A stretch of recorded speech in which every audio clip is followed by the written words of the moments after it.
Praise the Lord. கர்த்தருடைய பரிசுத்த நாமம் மகிமைப்படுவதாக. யாக்கோபு எழுதின நிருபம் 4ஆம் அதிகாரம் 17வது வசனம். ஆதலால் ஒருவன் நன்மை செய்ய அறிந்தவனாயிருந்தும் அதை செய்யாமற் போனால் அது அவனுக்கு பாவமாயிருக்கும். எனக்கு பிரியமானவர்களே, ரொம்ப ஒரு கவனமாக இருக்க வேண்டிய ஒரு விஷயம். சில நேரங்களில் நன்மை செய்கிற மனநிலை இருக்கும். யாருக்கு செய்வாங்க அப்படின்னா, யார்கிட்டலாம் ரொம்ப க்ளோஸ் அவங்க இருக்கிறாங்களோ அவங்களுக்கு செய்வாங்க. நம்ம யார்ட்டையாவது ரொம்ப க்ளோஸாக இருக்கிறோம் அப்படின்னா, அவங்க நம்மள்ட்ட க்ளோஸாக இருந்தாங்கன்னா உடனே அவங்களுக்கு உதவி செய்கிறது என்ன, நன்மை செய்கிறது என்ன, அவங்க தேவைகளை சந்திக்கிறது என்ன. ஆனால் அது முக்கியம் இல்லை. பதிலுக்கு அவங்க நமக்கு செய்யணும் அப்படின்ற ஒரு சூழ்நிலை வந்துடுது. இன்றைக்கி ஒரு ஃபங்க்ஷன் நடக்குதுன்னா, ஒரு கல்யாணமோ ஏதோ ஒரு ஃபங்க்ஷன் நடக்குதுன்னா பத்திரிக்கை ஊர் ஃபுல்லாக வைக்கிறாங்க. அந்த காலத்துலலாம் சாப்பாடு மட்டும் தான் போட்டாங்க. எனக்கு நல்ல ஞாபகம் இருக்குது. சில முஸ்லீம் கல்யாணத்தில் போகும்போது ஊருக்கே சாப்பாடு போடுவாங்க. பார்க்குறவங்கெல்லாம் கூப்பிடுவாங்க, கல்யாணத்துக்கு வந்துடுங்க, ஃபங்க்ஷனுக்கு வந்துடுங்கன்னுவாங்க. மற்ற கல்யாணங்களில் பார்த்தீங்க அப்படின்னு சொன்னால் வேண்டப்பட்டவங்களை மட்டும் தான் கூப்பிடுவாங்க. அதுவும் வரிசை கம்மியாக வச்சுட்டாங்க, நான் இவ்வளோ செஞ்சு எனக்கு கம்மியாக கொடுத்துட்டாங்கன்னு சொல்லுவாங்க. அது இந்த காலத்தில் அப்படி இல்லை.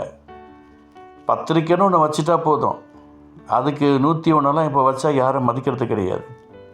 501க்கு மதிப்பு போயிடுச்சு. இது நன்மை கிடையாது. ரொம்ப கவனமாக இருக்கணும். அதுவும் சிலருக்கு பார்த்திங்க அப்படின்னா இயற்கையாகவே மற்றவர்களுக்கு ஹெல்ப்பிங்கோட உதவியாக இருக்கக்கூடியவர்கள் இருக்கிறாங்க. ஆனால் சிலருடைய வாழ்க்கை ரொம்ப கொஸ்டினாக இருக்குது. ஒரு சிலர் எனக்கு நல்லா தெரியும். அவங்க வீட்டில் பிள்ளைகள் இருக்கிறாங்க. மற்றவங்கள்ட்ட போயிட்டு காசு வாங்கிடுவாங்க. அந்த காசை திருப்பி கேட்க போனால், என்ன பெருசாக கொடுத்துட்ட, நீ கொடுத்த காசு பெருசா, அப்படியே இந்த கொடுத்தவர் பாருங்க எவ்வளோ மனசு வேதனைப்படும்.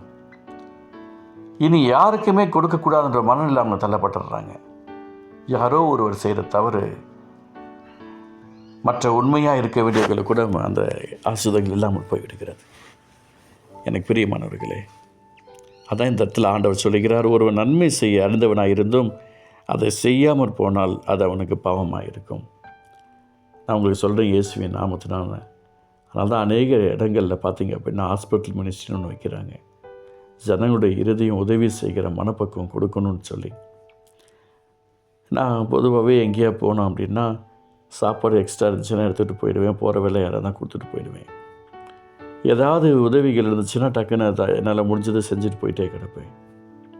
இந்த நாளளவும் இப்படியாப்பட்ட விஷயங்களில் அவனுடைய கிருபையால் 100க்கு 100 இந்த வசனத்துக்கு உட்பட்டவனாய் இருப்பதற்காக நான் கர்த்தரை ஸ்தோத்திரிக்கிறேன். ஒரு நன்மை செய்ய அறிந்தவனாக இருந்தோம் அதை செய்யாமற் போனால் அது அவனுக்கு பாவமாக இருக்கும். இந்த விஷயத்தில் நம்ம பாவப்படக்கூடாது. இந்த விஷயத்தில் நம்ம பாவம் லிஸ்ட்டில் நம்ம இருக்கக்கூடாது. எனக்கு பிரியமான அன்பு சகோதரனே, சகோதரியே, நீங்கள் யாராக இருந்தாலும் சரி, அது உறவுகளாக இருக்கட்டும், சொந்தங்களாக இருக்கட்டும், பந்தங்களாக இருக்கட்டும், உங்கள்கிட்ட இருக்குது அப்படின்னா மற்றவங்களுக்கு உதவி செய்யுங்க. நீங்கள் கடன்பட்டு செய்யணும்னு சொல்லலை, கடன் வாங்கி தான் பண்ணணும் கிடையாது. உங்கள்கிட்ட இருந்துச்சுன்னா செய்யுங்க, தப்பில்லை. இல்லைன்னா அவங்களுக்காக பிரயாசப்படுங்க, ஜெபியுங்க, அதுவும் நல்ல விஷயம். நீங்கள் செய்ய வேண்டியதை செய்யாமல் போயிட்டு அது பாவமாகிடும். இயேசுவின் நாமத்தினால சில நேரங்களில் ஜெபம் பண்ண உட்காந்துட்டா அது பாட்டில் நின்றுக்கிட்டு போயிட்டே இருக்கும், மணிக்கணக்காக போயிட்டே இருக்கும்.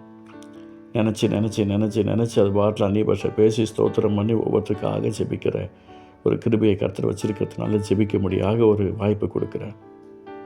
அதுவும் சில நேரங்களில் சில வயதானவர்களை பார்க்கும்போது ரொம்ப ஆச்சரியமாக இருக்கும். 100 வயதை கடந்த எத்தனையோ பேருக்கு ஜெபிக்க கர்த்தர் எனக்கு இறக்கம் வரட்டினார். அவங்களுக்கெல்லாம் ஜெபிக்கும்போது இந்த வயசில் இருக்கிறவங்களுக்கு ஜெபிக்கிறதுக்கு என்னையை நீங்கள் தெரிந்து கொண்டீங்களேன்னு ஆண்டவருக்கு நன்றி சொல்லுவேன். கடைசியில் அங்கேருந்து போகும்போது அவங்களோட ஒரு ஆசீர்வாதம் வாங்கிட்டு வருவதும் உண்டு. எனக்கு பிரியமானவர்களே, இயேசுவின் நாமத்தை உங்களுக்கு நான் சொல்லுகிறேன். ஒரு நன்மை செய்ய அறிந்தவனாக இருந்தும் அதை செய்யாமற் போனால் அது அவனுக்கு பாவமாக இருக்கும். உங்கள் காதில் கேட்டுடுச்சு, கண்ணில் பார்த்துட்டீங்க, ஹெல்ப் பண்ணணும்னு நினச்சிட்டீங்க, செஞ்சிருங்க. இல்லாட்டினா அதனால் உங்களுக்கு ஒரு கஷ்டம் வந்துடும். இயேசுவின் நாமத்தில் நான் சொல்லிக்கிறேன். அன்பு தகப்பனே, இந்த வார்த்தை மூலமாக ஒரு மாறுதலை உடைய பிள்ளைகளுக்கு கற்றுக் கொடுப்பதற்கு ஸ்தோத்திரம். இயேசுவின் நாமத்தில் இரக்கம் செய்யும். எங்களுடைய வாழ்க்கையை மாற்றம் உண்டாகட்டும். இயேசு நல்ல பிதாவே. ஆமென், ஆமென்.